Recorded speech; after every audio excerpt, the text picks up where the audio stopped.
Hey, welcome. I'm feeling to do an autumn equinox energy update. There's been so much moving, and the words that come first are, for me, what are the leaves that we are letting fall from our lives, of course. It's autumn.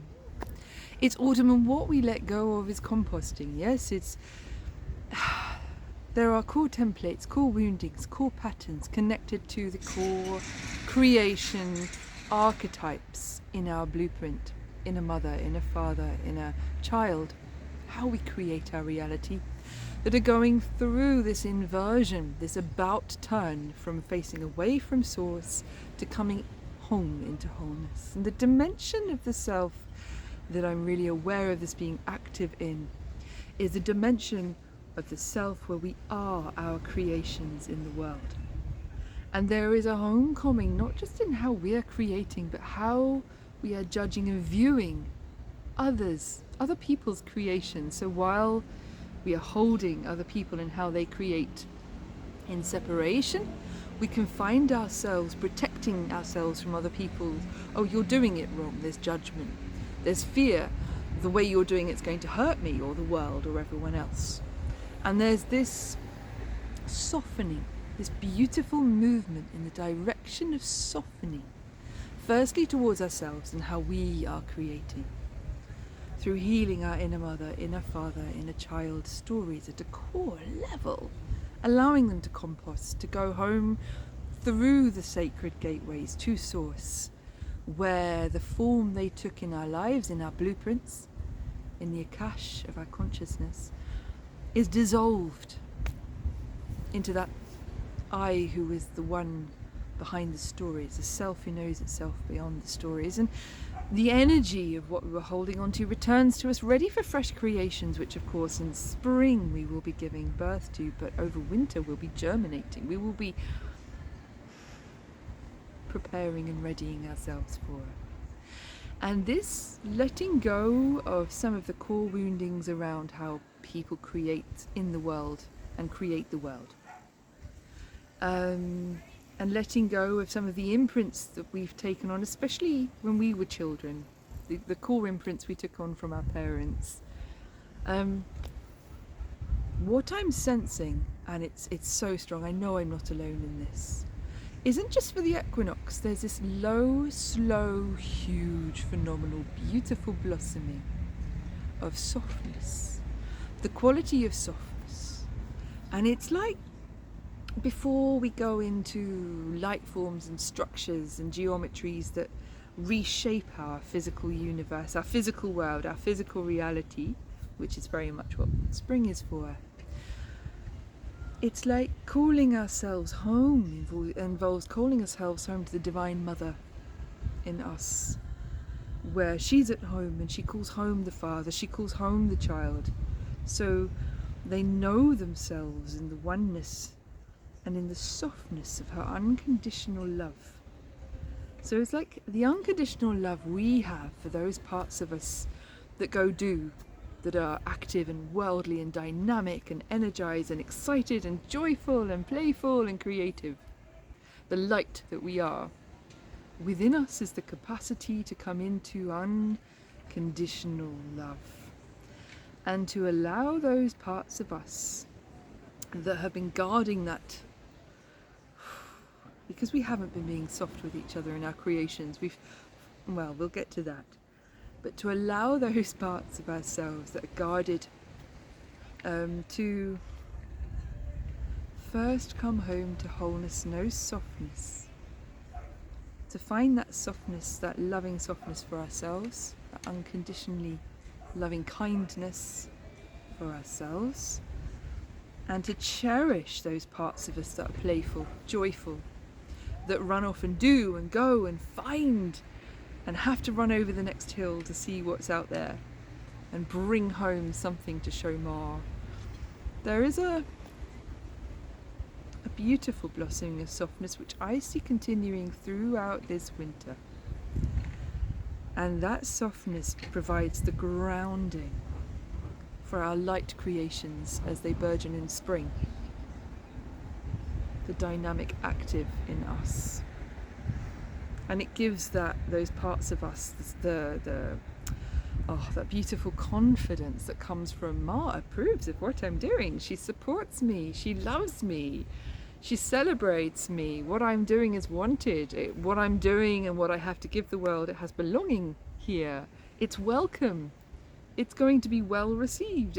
This confidence that the child needs before it runs off into the playground with other children. Something else I'm noticing is a de-armoring of the protective mechanisms we hold between each other. In order for that softness to really bloom and the vulnerability that we are, to feel safe enough to come out and play with the other children in the playing ground. Those old ancient wounds where we brought softness, our vulnerability out, and we were met with, it was attacked. We were pecked. Sorry, pigeon. We were hurt.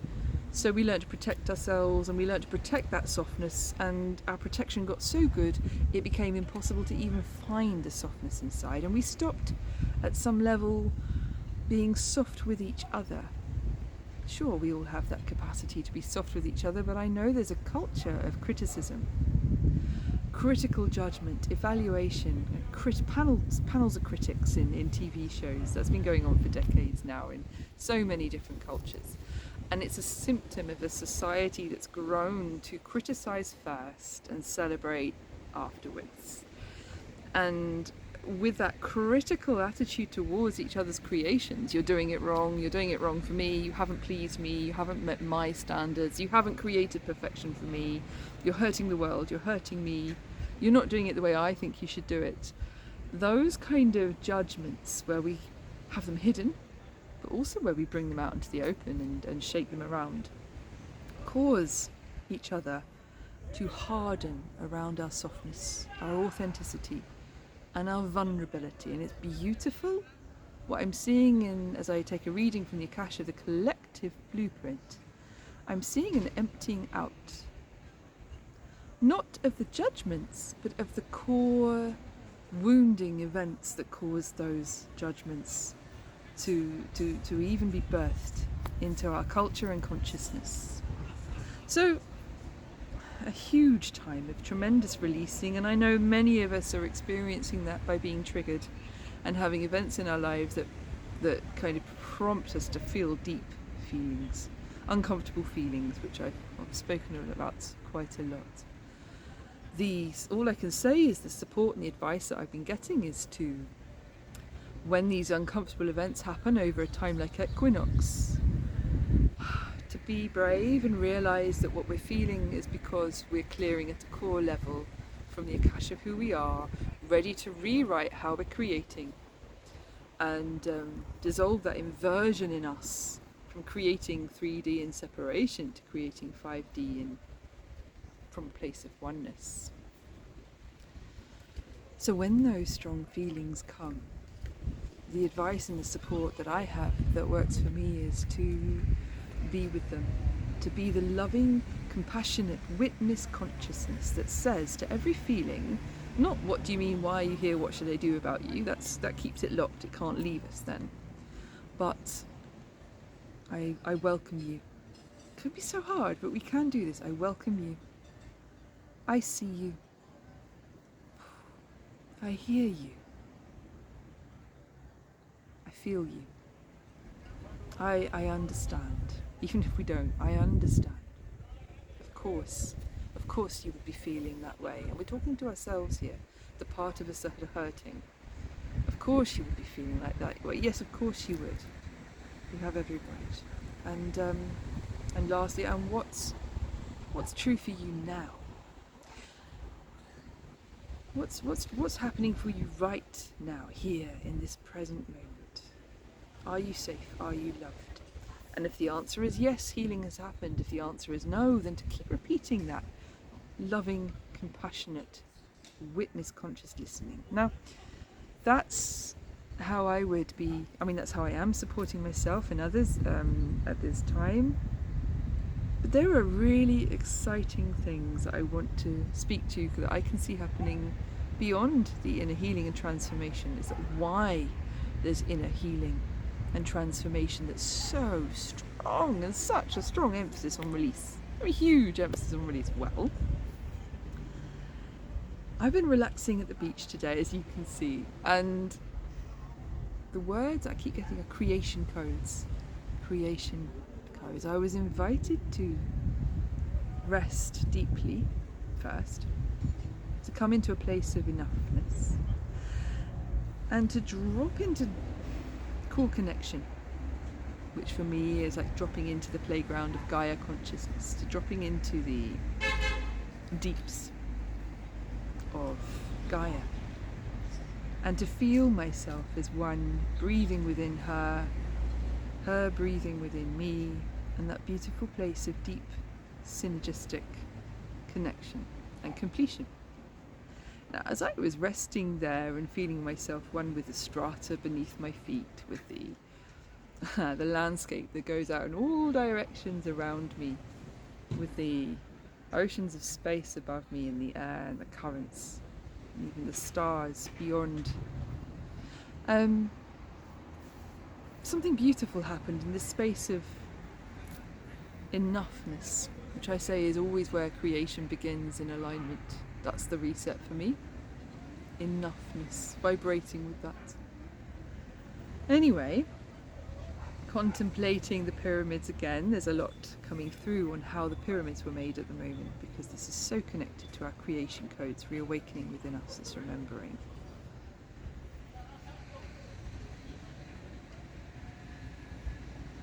I got flies around me, which means I've got resistance to sharing this. It's so close to my heart, so just bear with me for a moment, would you? Thank you. Okay.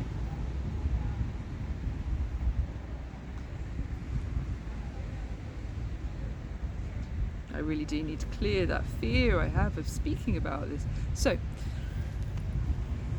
I was invited into that place of being reminded of my Lemurian creator consciousness, the co-creator I am within Gaia, and the sculptor I am within her consciousness, within her spheres.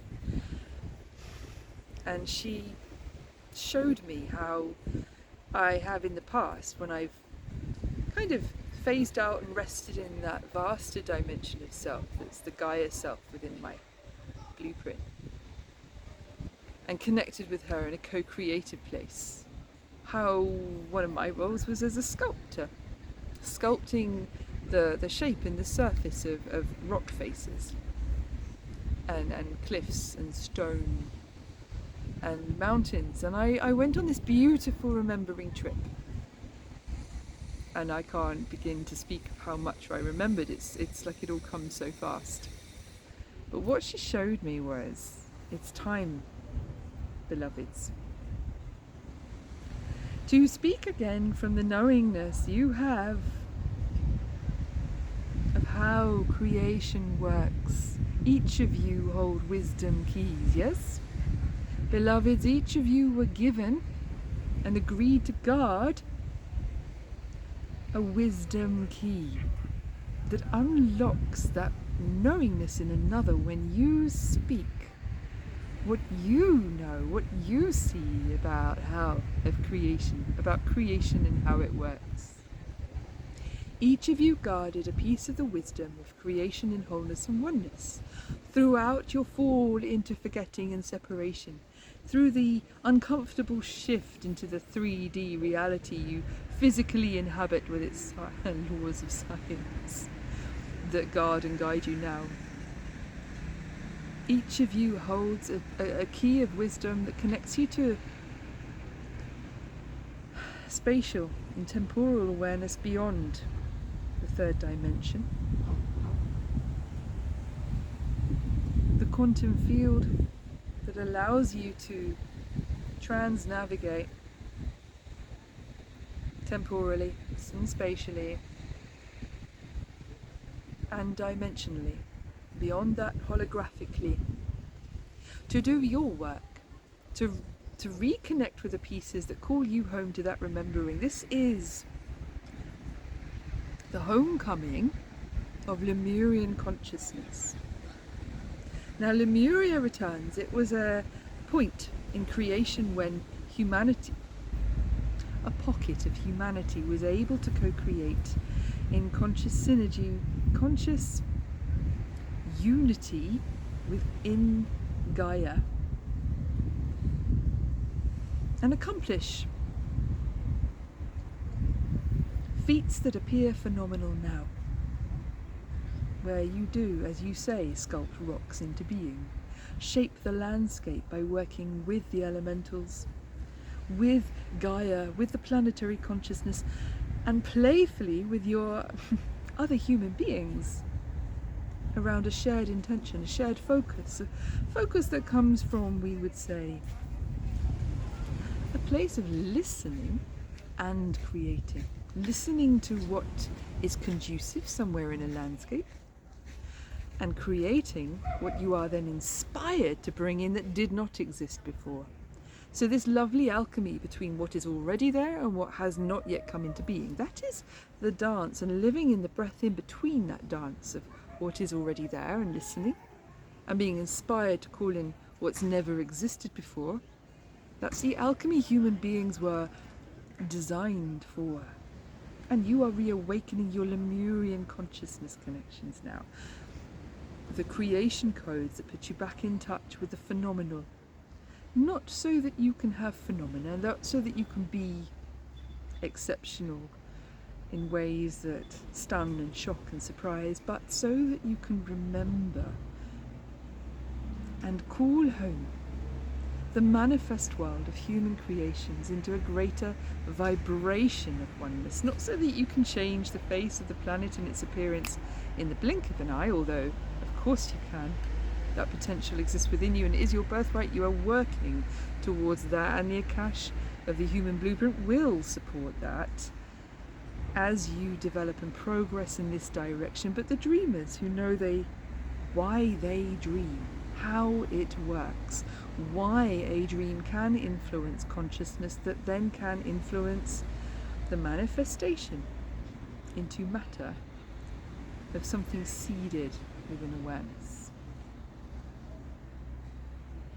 The clues are all around you, and yes, you will uncover more in coming months, and certainly in coming years, because it is ripe, a ripe time. Human consciousness is ripe for this remembering. You can integrate this knowledge which has so long been forgotten for so many of you without it shocking your realities or causing distress or disrupting your systems. You can harmoniously integrate with harmony and kindness and benevolence. Creation codes that come from your Lemurian ancestry. So what seems unfathomable and impossible, there's a how behind it. There's a mechanism to why it works. There's a science, a technology to how all this functions. You don't need the knowing of that technology at this point. You will. And there are those who will bring it to you. You do, however, benefit from, thrive, come to life around all this, and integrate your Lemurian conscious awareness and creation codes, opening your own wisdom key that you've guarded in this for so long and so many eons. When you seed new futures and new manifestations by calling them into being and imagining the impossible. Here is where technology can be your friend if you choose to use it this way.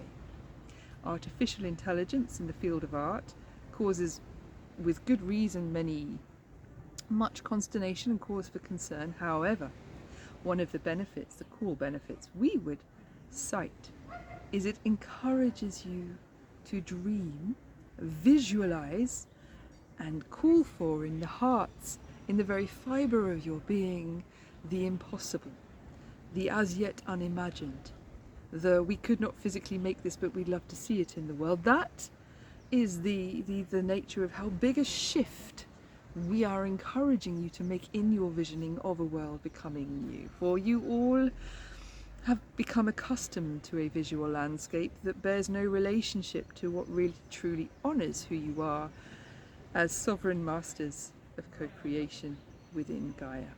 Let the boundaries of your imagination dissolve utterly and be free, be out beyond them. For you will break out beyond so many of the limitations that have fettered the way your world looks and behaves. Thank you. We are the Sirians, the white lions. Nope, we are the lion beings from Sirius. They're not just white, they're white and gold apparently. Tends to be who I connect with most often. Family. And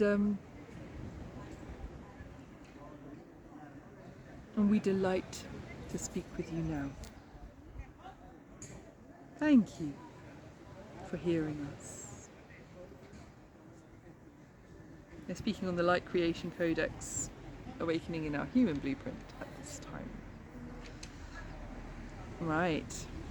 Yes, that was really nice, because when I was being invited to play with Gaia, I was seeing myself, as I say, a dimensional remove. And what I was being shown was, when I was just unfettered and there was no reason to create, it was just coming from a place of enoughness and joy and delight. What happened was I was automatically spontaneously creating these lovely arched caves and landscapes that I don't know anywhere in the world they exist, but I know they could, and I wish they would. And since I was a child, I used to draw these fantasy landscapes as places that I kind of half remembered. And I really want to speak to the light technology I was shown about how structures come into being through coalescence and the clues that are in that to how the pyramids became. But I think that's for another episode. We'll get to that another time. I'm too excited about that to put that into sensible words, so I'd have to wave my hands around and bring you diagrams and drawings. So we'll speak to that another time. But beloveds, beautifuls, have an amazing equinox. Really enjoy this time. And my heart goes out to anyone who's releasing as much as I know I have been, and those beautiful souls I'm connected to and working with at the moment. And we're moving through a lot for beautiful reasons. So I have a mantra at these times just to remind myself that what's coming up, if it causes me suffering, it's not coming up to create in my reality. It's rising to leave and leave me clearer so I can create from a liberated place of more joy, more delight, and more beauty, to experience more of those resonances in my life and the world I see around. That's it. Happy equinox, guys. Love you. Bye for now.